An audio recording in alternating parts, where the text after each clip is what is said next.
Hello,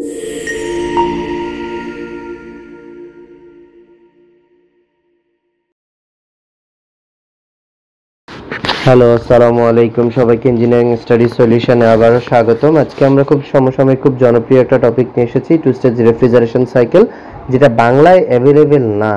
তো সেই টপিকটা আসলে খুব বেশি আসে এবং হচ্ছে আমাদের রেফ্রিজারেশন টপিকে বেশি আসে।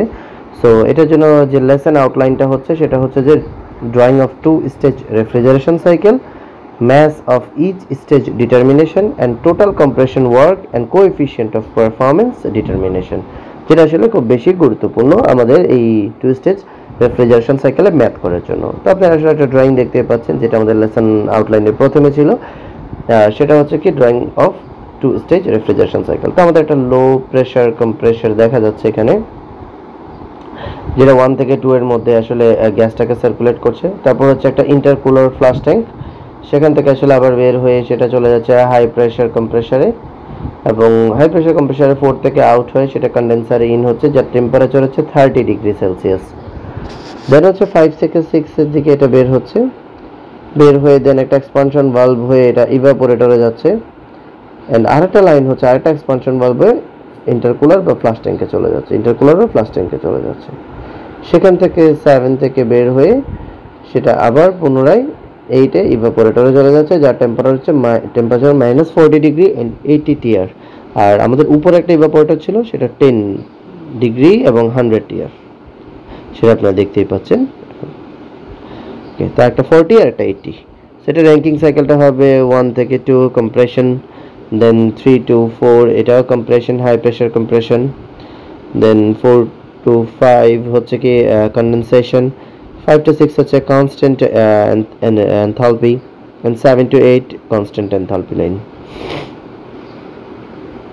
Okay, so temperature 30, -10 and 40 degree. So সেগুলো আমরা ড্রয়িং এর মধ্যে -40, 10 and 30 ডিগ্রি সেটা ডিনোট করে ফেললাম। ওকে, দেন আমরা কি করলাম, আমাদের সেকেন্ড লেসন আউটলাইন সেটা হচ্ছে mass of each stage determination, প্রত্যেকটা স্টেজের ম্যাস বের করা, যেহেতু দুইটা স্টেজ তাই দুইটা স্টেজের ম্যাস বের করাটা জরুরি। তো প্রথমে হচ্ছে কি আমরা যে আমাদের যে এনথালপিগুলো আছে সেগুলো আমরা বের করে নিব। আমরা যদি এনথালপিগুলো পিএইচ চার্ট থেকে বের করতে না পারি তাহলে আপনাদেরকে অবশ্যই কমেন্ট বক্সের মধ্যে লিঙ্ক দেওয়া থাকবে এবং ডিসক্রিপশনেও লিঙ্ক দেওয়া থাকবে, সেখান থেকে আসলে আপনারা নিয়ে নেবেন এবং নিয়ে কিভাবে এনথালপিগুলো বের করতে হয় সেগুলো অবশ্যই নোট করে নেবেন। সো এনথালপিগুলো এখানে দেখতেই পাচ্ছেন স্ক্রিনের মধ্যে। আমাদের দুইটা কুলিং আছে, একটা হচ্ছে 80 টন, যেটা হচ্ছে কোথায় কাজ করতেছে 1 থেকে 8 এর মধ্যে 80 টনটা কাজ করতেছে। ওকে, সো 1 থেকে 8 এর মধ্যে এটা হচ্ছে 8 এবং এটা হচ্ছে 1। তো 1 থেকে 8 এর মধ্যে যেটা কাজ করতেছে সেটাই আসলে 1 থেকে 2 তে ফ্লো করতেছে। So 1 ton is equal to, আমরা জানি কি 1 ton of refrigeration is 3.5 kilowatt. Okay, so আমরা যদি তাহলে হিসাব করি তাহলে evaporate of cooling divided by H1 - H8 যে ফর্মুলাটা আছে, তো 80 × 3.5 আর H1 এর এনথালপি এবং H8 এর এনথালপিটা আমরা বসিয়ে দেব। ওকে, তাহলে আমরা পেলাম 1.49 কেজি পার সেকেন্ড।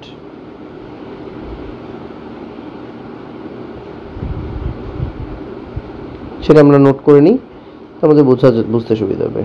আচ্ছা, তারপরে অংশটা হচ্ছে যে আমরা এখানে দেখছি M1, দেন M2, M7, M8, এই যে M7, M8 এবং M2 সবগুলো একটা ট্রায়াঙ্গেল বক্সের ভিতর আছে, সরি একটা রেক্ট্যাঙ্গেল বক্সের ভিতর আছে। তাহলে সেই বক্সটাকে আমরা নোট করে নিলাম। ওকে, এরপরে যে অংশটা সেটা হচ্ছে M3, M4, M5 এবং M6 একটা বক্সে আছে। তাহলে এগুলোকে আমরা বলবো যে এগুলো সমান। তাহলে আমরা লিখতে পারি যে M3, সরি হ্যাঁ M3, আবার যদি লিখি M3 is equal to M4 is equal to M5 and M6। Okay, okay, note করে ফেললাম। সো এগুলো হচ্ছে আবার সমান। তাহলে ম্যাস ব্যালেন্স ইকুয়েশন এখন আমরা করব। সো ম্যাস ব্যালেন্স ইকুয়েশনের জন্য আমাদের গুরুত্বপূর্ণ একটা বিষয় খেয়াল রাখতে হবে যে আমরা এখানে আমাদের ছবির মধ্যে দেখতে পাচ্ছি যে M3H3 ইকুয়াল টু M7H7, মানে 2 আর 4, ঠিক আছে, 2 নম্বর এবং 4 নম্বরটা। আবার হচ্ছে আরেকটা হচ্ছে কি ইকুয়াল টু M5H5, যেটা হচ্ছে কনডেনসেশন, সেটা এক্সট্রা আমরা লিখে নিব। আচ্ছা, তারপর হচ্ছে কি আবার আর রয়ে গেল M6 and M2, তাহলে M6H6 আর M2H2, তাহলে হলো কি দেখেন 3 7 আর এদিকে হলো 2 6 আর অতিরিক্ত একটা যুক্ত করব, সেটা হচ্ছে 5। তাহলে আমরা সহজেই বের করতে পারি, একটা চিত্রের মধ্যে এটা আছে, ঠিক আছে। সো এটাকে আমরা এভাবে লিখতে পারি যে M3 সাথে আমরা এনথালপি গুণ করে দিব, M3 আর M5, সরি এটা হবে M3 এবং M7, M3 M7 equal to M2 plus M6, সবগুলোর সাথে এনথালপি আমরা আসলে গুণ করব, তখনই ম্যাচ ব্যালেন্স ইকুয়েশনটা পূর্ণ হয়। আর সাথে একটা এক্সট্রা, সেটা হচ্ছে M5, সেটা হচ্ছে ভিডিও করার সময় একটু ভুল হয়ে গিয়েছিল, সেটা M5 হিসেবে আপনারা নোট করে নেবেন। ওকে, M7 K M5, okay, M2 M6 and M5। তাহলে সেখানে আমরা এবার খুব সহজে এনথালপিগুলো বসিয়ে দিতে পারি, যার যার যে এনথালপি আছে সেটা বসিয়ে দেব। আর এখানে M7 যেটা, সেটা হচ্ছে কি M1, ওকে ওকে, তাহলে M1 লিখতে পারি। আচ্ছা, যেটা হচ্ছে M5, সেটা আমরা দেখতেছি কি M5 কে আমরা M3 লিখতে পারি, সো M3 লিখেছি। আচ্ছা, এরপর M6H6 যেটা, সেটা হচ্ছে কি আমরা এখানে দেখছি এটা হচ্ছে একটা ইভাপোরেটিভ লাইন, সেখানে একটা ইভাপোরেটর ছিল, অত 100 টনের, তো 100 টনের ছিল। আপনারা যদি চিত্রটাকে দেখেন, তাহলে এই যে আমি আপনাদেরকে দেখাচ্ছি চিত্রটা, সেই চিত্রের মধ্যে দেখেন যেখানে কত ছিল 100 টন, এই যে 100 টন মাইনাস 10 ডিগ্রি সেলসিয়াসে, তাহলে এই 100 টনটা 6 to 3 এর ভিতর ছিল, 6 to 3 এর ভিতর। সো সেটাকে আমাদের মেইন কাজ হচ্ছে 6 to 3 এর ভিতর তুলে দেওয়া। সো 100 into 3.5, ওকে, সো এটা হচ্ছে আসলে এটা, ওকে।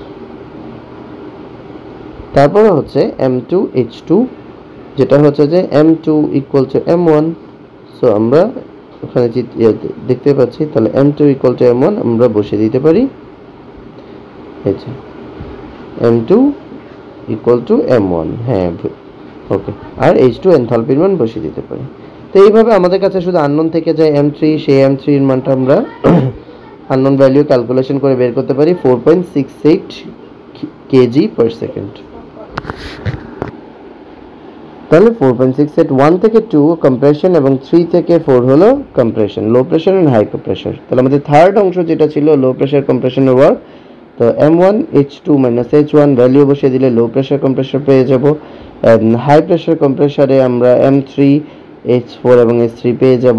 তো টোটাল কম্প্রেশন ওয়ার্ক এই দুইটা যোগ করব, 75 and 201, এটা যোগ করে দিলে 276.99। তো কপ মানে হচ্ছে total cooling work divided by total compression work.